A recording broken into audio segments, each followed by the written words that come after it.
pense que dans tout ce que je vais vous citer aujourd'hui, s'il y en a qu'un à retenir et à faire, voilà, c'est lui. Parce que voilà, ça m'a habité. Honnêtement, ce jeu m'a habité. Hello YouTube, j'espère que vous allez bien. On se retrouve aujourd'hui avec une vidéo spéciale Halloween. Donc comme vous le savez, j'ai démarré par ici les vidéos Halloween pour fêter la saison comme il se doit. Et cette fois, j'aimerais aborder avec vous la thématique des jeux vidéo. Comme vous le savez, pour certains par ici, je suis une grande fan de jeux vidéo et ça depuis ma plus tendre enfance. Enfin, depuis que j'ai pu prendre une manette dans mes mains, quoi. D'ailleurs, ceux qui me suivent pas sur Twitch... Run. Et cette vidéo tombait un peu sous le sens parce que vous allez voir, j'ai un lien très spécial en particulier avec un des jeux vidéo que je vais vous présenter aujourd'hui. C'est un peu lui qui a déclenché pas mal de choses en moi, pas mal de passion. Mais de toute façon, vous allez voir, je vous en dis pas plus parce que je vais vous raconter tout ça en détail aujourd'hui. Du coup, ça me fait extrêmement plaisir de vous préparer ce petit top. Donc on va découvrir aujourd'hui le top 5 des jeux vidéo d'horreur qui m'ont fait le plus flipper. En 5e position, on retrouve Five Nights at Freddy's. Je me rappelle avoir connu ce jeu dès sa sortie, parce qu'il avait fait grand bruit sur les forums, sur internet, en live sur Twitch, et j'avais une furieuse envie d'y jouer. Néanmoins, j'étais quand même meilleure à regarder les gameplays qu'à y jouer moi-même, il faut être honnête. Derrière ce jeu innocent et ses jumpscares assez basiques, se cache en réalité une histoire sordide. D'ailleurs, vous avez déjà pu, il me semble, me voir hurler devant ces animatronics en live sur Twitch. Je vous mettrai des petites images de rappel. On va Fipax, un max. C'est parti, max. Trop bien, night one. J'ai entendu du bruit. Putain, je sens qu'ils arrivent. Je sens qu'ils arrivent, je vous jure, je sens qu'ils arrivent. Ah! Vous les avez vus? Ah! On va y arriver, 4h. Allez, allez, on y croit, on y croit, on y croit, on y croit. Oh putain, vous avez vu? On va y arriver, d'accord? Ne vous en faites pas. Allez, il s'est brossé souvent les dents, ce truc. Putain, il l'a bien regardé. Moi, j'avoue, j'ai trop peur. En fait, c'est l'écran, il est tellement immersif là. Oh non, non, non, non, non. Horrible. Horrible. Horrible. C'est horrible. Est-ce que ça va, les amis? Je prends vos news avant de continuer. Je l'ai vu, il est là. Il est là. Il était là vraiment, je vous jure, il était là. Putain, mais il y avait des pots de fleurs tout à l'heure. Ils ont changé la chambre, c'est pas possible. Là, ça va se corser. Les gars, ça va se corser. On le sait, hein. C'est 3h du mat, ça se corse. Wow, vous m'avez fait peur. Merci pour le follow, guys. Oh, on l'a vu, vous l'avez vu. Vous l'avez vu comme moi. Vous l'avez vu. Oh my goodness.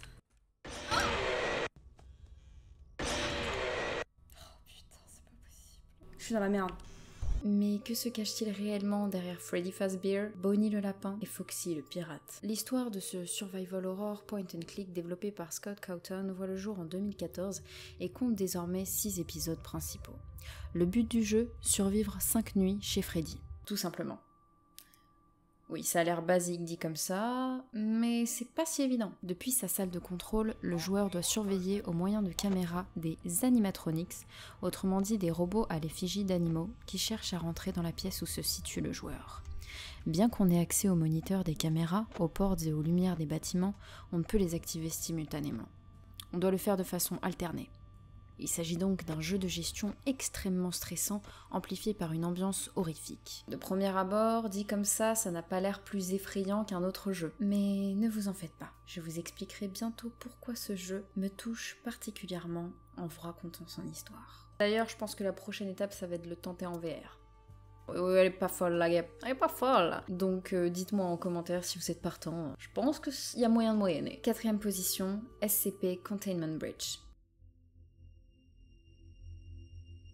Jeu vidéo de type survival horror en vue subjective, développé par Jonas Rekonen, ce jeu est insane. Je me rappelle l'avoir découvert grâce à un youtubeur à l'époque, c'était Kigar, dans son Kiki Horror Show. C'était trop sympa. Il faisait des gameplays dessus et ça m'avait vachement fait flipper. D'ailleurs, c'est trop dommage, je crois qu'il a complètement arrêté sa chaîne YouTube, mais j'adorais ce qu'il faisait. Voilà, donc gros big up à Kigar, si tu passes par là, hommage. Dans ce jeu, vous incarnez une personne dite de classe D, qui désigne clairement des taulards, des voleurs, des violeurs, des tueurs, etc., qui sont désormais utilisés en cobaye pour venir aider la fondation SCP. Donc SCP, fondation SCP, ça peut sembler obscur pour certaines personnes, mais qu'est-ce donc? Alors pour commencer, SCP, ça voudrait dire deux choses. Donc soit Special Containment Procedures, ou bien ça renverrait en fait tout simplement vers la devise de l'organisation, sécuriser, contenir et protéger. La fondation SCP, c'est une fondation ultra secrète et internationale dont le but ce serait en fait de confiner, contenir, mettre en quarantaine certaines entités, certains phénomènes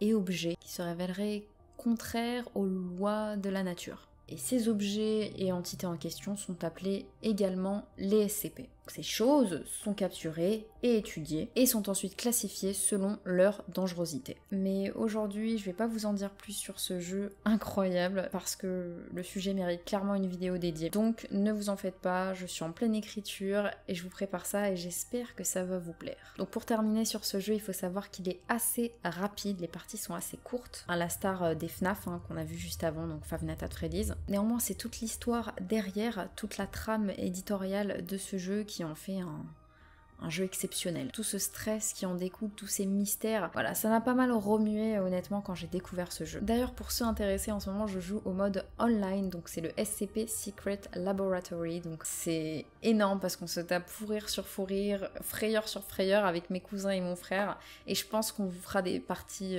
en direct sur Twitch parce que ce jeu, je crois, j'ai déjà fait je pense une partie en direct sur Twitch, mais j'avais pas tellement compris la teneur, même si je connais bien l'histoire de SCP. Non mais, what the fuck? Ah ouais, il va dead, il va dead, il va dead. On va tester ce petit jeu together et on va voir si on peut se débrouiller. Pas mal ce truc. Eh, Amnesia! Il y avait un mec qui s'appelait Amnesia. Vous l'avez vu? C'est bien parce que j'ai une team. Je serai pas seule. Ça me rassure. Ah, j'y suis! C'est moi! Je suis là! Attendez, j'ai très peur, j'ai très peur, j'ai très peur. Je dois aller où les frères? Oh, c'est quoi ça? C'est qui lui? Il veut quoi en fait? Il veut du pain. Je veux du pain grillé! Arrête. Arrête, quel générateur? Quel générateur? De quoi tu parles? Oh, mais j'ai un flingos! Ok, ça va, c'est bon, j'ai un flingos. On est sauvés. Ok, c'est bon, on est dans l'ascenseur. C'est qui lui? Ah ouais, lui il saute, il est au taquet, il a l'habitude en fait, on va le suivre, écoutez les gars. On va le suivre parce qu'il a l'air très fort. Regardez comment il saute et tout. Attendez, je vais sauter comme lui, au calmus. Je suis sûre. Attends-moi s'il te plaît. Mais il se dit mais pourquoi elle me suit cette bouffonne? Regardez, il me regarde. Mais je suis censée aller où en fait? Oh, c'est un collègue, calme-toi. C'est quoi ça? Pourquoi il est mort? Oh my god! Écoutez, c'est plutôt sympa, la belle étoile. C'est quoi ce bruit? D'accord. Run! When the fuck? Get the fuck out of here, il a dit. They're coming! Hop! Mais c'est pas possible, Banco! Mais qu'est-ce qu'il va me tuer, lui? Voilà, ça m'a saoulé. Hein? J'ai éteint le jeu. J'ai éteint le jeu de nerfs. Et honnêtement, une fois qu'on se plonge dedans, en fait, c'est terrible parce qu'on se prend complètement au jeu, on rentre complètement dedans. Donc voilà, certainement que je vous ferai des petites games dessus pour qu'on se détende ensemble, ça peut être sympathique. Troisième position, Outlast. Jeu indé sorti en 2013, également de type survival horror. Outlast a été développé et publié par Red Barrels, un jeu vidéo qui a fait grand bruit puisqu'il s'est vendu à plus de 4 millions d'exemplaires. Dans ce jeu, vous incarnez Miles Upshur, un journaliste d'investigation indépendant qui arrive à Mount Massive Asylum pour enquêter sur les activités étranges qui s'y déroulent à la suite d'un courriel envoyé par un employé de l'asile.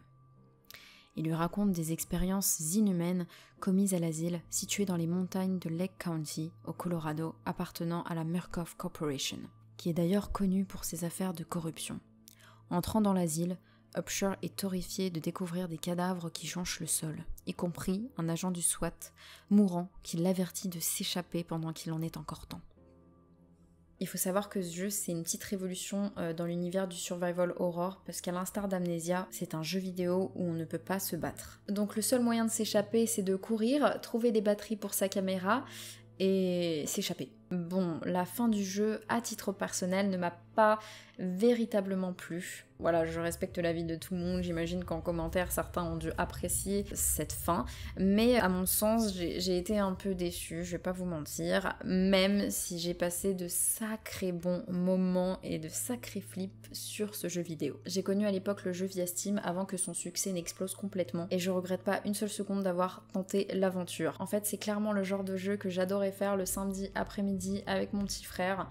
On se prenait notre petit jeu d'horreur, on se mettait comme ça, c'était vraiment un plaisir, un plaisir. Le jeu est très malsain, très sombre, ce qui obligeait d'ailleurs le joueur à activer la vision nocturne de sa caméra pour y voir quelque chose. Et la trame est quant à elle dévoilée de façon fragmentaire, par le biais de documents qu'on trouve tout au long du jeu. Exactement comme le prochain jeu qui va suivre. Ah, et petite parenthèse pour finir, j'ai adoré Outlast 2. Dans une ambiance tout à fait différente, mais dont l'ambiance est toujours assez glaçante. Deuxième position, Silent Hill 2. Si vous me suivez sur Twitch, vous n'êtes pas sans savoir que je viens à peine de découvrir Silent Hill 2 en direct avec vous, lors de live dédiés autour de l'Opus 2, retraçant l'histoire de James Sunderland, un veuf venu à Silent Hill, parce que ce dernier a reçu une lettre de sa femme défunte depuis bientôt 3 ans, pour la rejoindre tout simplement à Silent Hill, leur lieu de prédilection. Ouais, je sais, c'est chelou. Elle est morte, et elle peut envoyer des lettres. J'ai été dans le même état quand j'ai découvert ce synopsis. Yes, bitches, on y est. Ah, c'est pour ça que moi j'ai fermé mes volets. Ah bah tu vis dangereusement. Mécano, il vit dangereusement.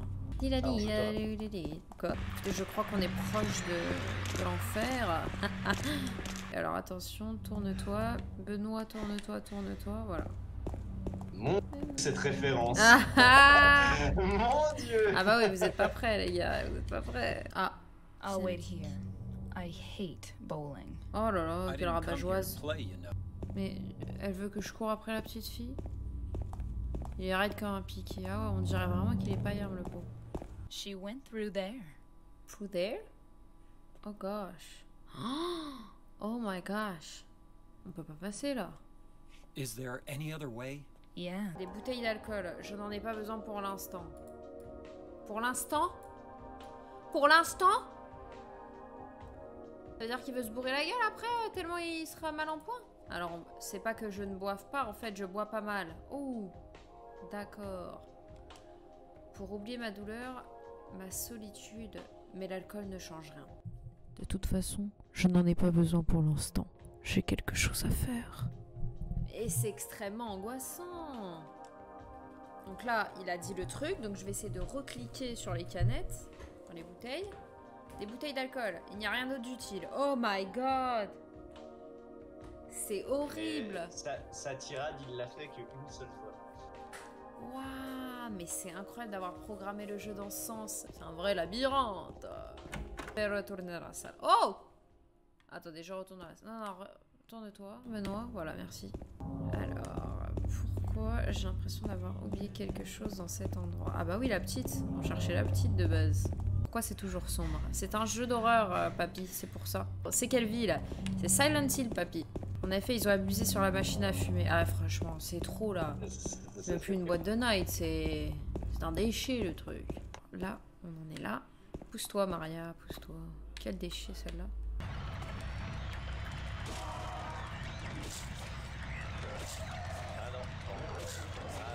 Oh my god!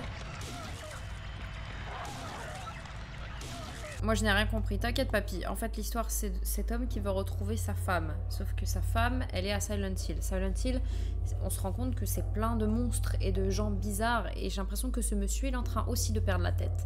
Donc je pense que c'est tous des malades mentaux qui sont en hôpital psychiatrique en fait. Et qui sont tous leur délire.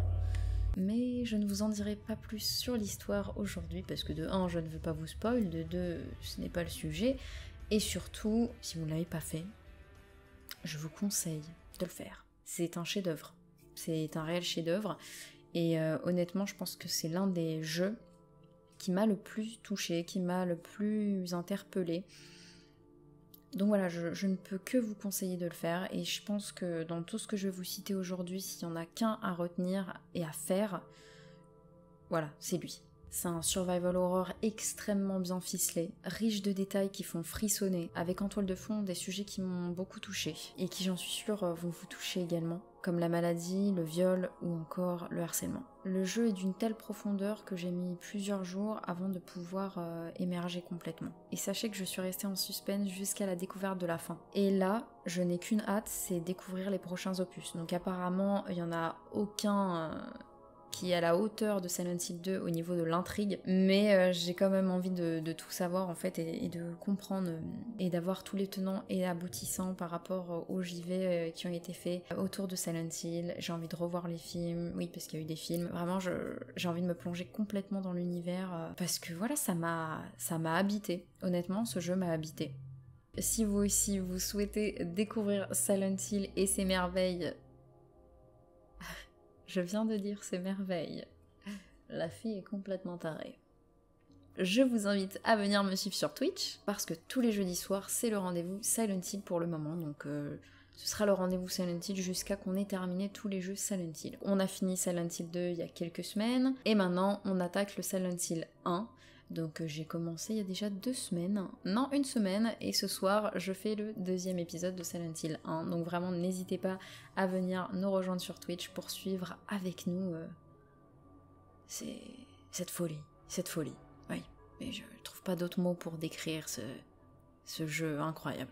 Pour vous en dire un petit peu plus, la particularité de cette série de jeux, c'est de laisser planer un grand mystère sur les protagonistes et leur histoire. En fait, l'interprétation est complètement libre tout au long du jeu, ce qui donne lieu à de nombreuses théories et tentatives d'explication sur internet. Et pour ne pas arranger les choses, il y a plusieurs fins. Oui, sinon ça aurait été trop simple. Voilà, donc on a tout le loisir d'interpréter le jeu de différentes façons. Par exemple, Silent Hill 2 a 5 fins alternatives, dont une qui est désignée de fin canon, donc la fin officielle, entre guillemets, hein, et 2 autres complètement what the fuck d'ailleurs que j'ai pas trop saisi, mais c'était rigolo, c'était fun de les découvrir en tout cas avec vous sur le grand débrief si vous étiez là. Donc comme je vous l'expliquais juste avant, la série a connu un tel succès qu'elle a connu 2 adaptations cinématographiques, dont l'action est toujours située à Silent Hill. Et juste pour finir sur Silent Hill, je sais pas vous, mais je suis tombée sur la démo PT, donc Silent Hill PT qui devait être la suite des Silent Hill, qui malheureusement ne verra pas le jour pour les raisons, je pense que vous savez aussi. Il faut savoir que PT devait quand même être réalisé par Guillermo del Toro, donc c'est pas n'importe qui, je vous en ai déjà parlé, c'est un très grand réalisateur, avec Hideo Kojima, waouh, et avec l'acteur de The Walking Dead en personnage principal, Norman Reedus, que j'adore, et du coup ce perso a été repris sur Death Stranding. Donc je vais faire Death Stranding, mais PT, moi je voulais PT. Je voulais PT. On met la démo avec Axel, il me la montre, et en fait, rien que la démo, hein, je n'ai pas joué, c'est-à-dire que c'est une démo où j'ai regardé une démo jouer un gameplay de la démo. Je vous explique même pas l'état de PLS astral dans lequel j'étais, sans même y jouer, c'est dire. Donc je pense clairement qu'on est passé à côté d'un chef-d'œuvre. Je suis extrêmement triste et extrêmement déçue. J'espère au fond de moi qu'un jour ce projet sera repris et qu'ils mettront les querelles un peu de côté. S'il vous plaît, c'est pour notre bien spirituel, pensez à nous. Bon, pour passer à la conclusion, sachez que Silent Hill est souvent comparé au Resident Evil, et pourtant les approches et mécanismes de la peur utilisés sont foncièrement différentes à mon sens. Et en parlant de ça, j'en profite pour vous introduire le dernier jeu vidéo de mon top. Première position, Resident Evil Code Veronica. Ah là là, Resident Evil. Et oui, on y vient enfin. Je n'aurais pas pu faire ce top sans ce jeu vidéo, clairement. Voilà, et pour ceux qui savent, vous le savez pourquoi, fatalement. Donc, Resident Evil Code Veronica est un survival horror développé et édité par Capcom, et comme tout Resident Evil, le but est de défoncer du zombie. 3 mois après les événements de Resident Evil 3, Claire va partir à la recherche de son frère, Chris. Pour ce faire, elle va tenter de s'introduire dans la branche de la grande multinationale pharmaceutique Umbrella Corporation. Sauf qu'elle se fait choper, et qu'elle est envoyée en tôle. Pas n'importe quelle tôle. Elle est envoyée sur l'île pénitentiaire d'Umbrella. je ne vous en dis pas plus. Encore une fois, je vous prépare une vidéo très spéciale à ce sujet. Alors, pour la petite histoire, pour vous expliquer ce rapport particulier que j'ai avec ce jeu, il faut savoir qu'à l'époque, mon oncle, avec qui j'étais très très proche, m'a prise dans sa voiture, il m'a dit voilà, aujourd'hui, on va faire la fête, aujourd'hui, je vais t'acheter une surprise. Et il savait que j'ai aimé beaucoup les jeux vidéo. Il faut savoir qu'à l'époque, j'avais pas le droit de jouer aux jeux vidéo chez moi, je jouais vraiment en mode clandestin, c'est-à-dire que j'allais chez mes cousins et je jouais sur leur console, la Nintendo 64, etc. Donc voilà, je jouais vraiment en mode caché, c'est-à-dire vraiment c'était en soum soum. Il fallait surtout pas que mes parents le sachent, parce qu'à l'époque, forcément, ils avaient un petit peu peur, ils savaient pas trop les tenants et les aboutissants, en sachant que mon père était un fan de Sega, hein, il jouait à la Sega, mais il voulait pas forcément qu'un enfant de mon âge ait des jeux vidéo dans les mains, il savait pas forcément, voilà, il n'y avait pas le recul nécessaire pour savoir si c'était dangereux ou pas pour un enfant. Voilà, tout simplement des frayeurs que des parents peuvent avoir quand on n'a pas de recul nécessaire sur les choses. Mais ça peut être un bon sujet de vidéo, ça d'ailleurs. Mais bon, là, c'est pas le sujet, on revient à mon histoire. Donc mon oncle sait que j'adore les jeux vidéo, que j'en fais en cachette, et ce jour-là, il me dit « Ok, j'ai une surprise pour toi, viens dans ma voiture, je t'emmène. » Et là, on arrive devant un Micromania. Oh my god. Là, mon sang n'a fait qu'un tour, je me suis dit, ça y est, c'est ma fête, le jour de gloire est arrivé. Non, je vous raconte même pas l'état dans lequel j'étais, c'était la folie. Et encore, je n'avais rien vu. Il est arrivé, il connaissait très bien également les consoles, il en avait plusieurs chez lui. Et là, il tombe sur la Dreamcast. Et en fait, il savait très bien qu'il allait me prendre la Dreamcast. Il a pris la Dreamcast, il a pris 10 jeux, il a dit, ok, c'est quoi les meilleures ventes en ce moment, etc. Il a pris les 10 jeux, la Dreamcast, et il m'a dit tiens, c'est pour toi. Non, c'est pas une blague. C'est pas une blague. Voilà. Il faut savoir que mes oncles, tant du côté de ma mère que mon père, m'ont fait vivre des trucs de malade. Ce cadeau a marqué ma vie. Je vais vous expliquer tout de suite pourquoi. Donc je rentre à la maison, je commence à tâter Sonic, je commence à tâter le jeu de Nald sur Dreamcast, je me rappelle plus comment il s'appelait ce jeu-là, bref, il y avait pas mal de jeux très sympathiques. Et puis il se fait tard, et je me suis dit mince, il est déjà minuit, 1h, je dormais chez mes grands-parents à l'époque, et je me dis mais merde, il faut quand même que je me couche. Mais mes yeux tombent sur le boîtier d'un jeu vidéo qui semble peu commun et peu recommandable, mais je sais pas, mes yeux ont été happés par la boîte, donc je chope le jeu et je vois Resident Evil Code Veronica. Donc voilà, minuit passé, je prends le CD, je mets dans la Dreamcast, j'adorais fermer la petite Dreamcast, oh, j'ai trop envie de jouer à la Dreamcast. Et je commence le jeu. Et là, si j'avais su. C'est ce jeu qui a déclenché et provoqué en moi cette fascination que j'ai encore aujourd'hui pour le jeu vidéo. Et en particulier à cause d'une cinématique que je vous montre tout de suite.